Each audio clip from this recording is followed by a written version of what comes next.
You ask Tiger to solve. This deals with linear equations with one unknown. The final result is m equals 1. Let's solve it step by step. Simplify the expression. Expand the parentheses. Simplify the arithmetic. Multiply the coefficients. Group all m terms on the left side of the equation. Subtract 32m from both sides.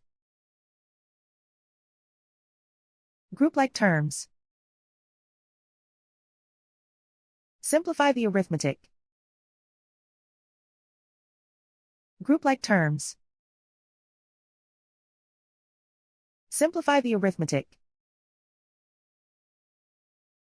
Group all constants on the right side of the equation. Add 4 to both sides. Simplify the arithmetic.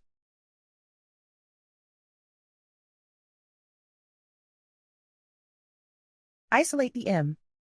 Divide both sides by -28. Cancel out the negatives. Simplify the fraction. Cancel out the negatives. Simplify the fraction. And so the final result is m equals 1.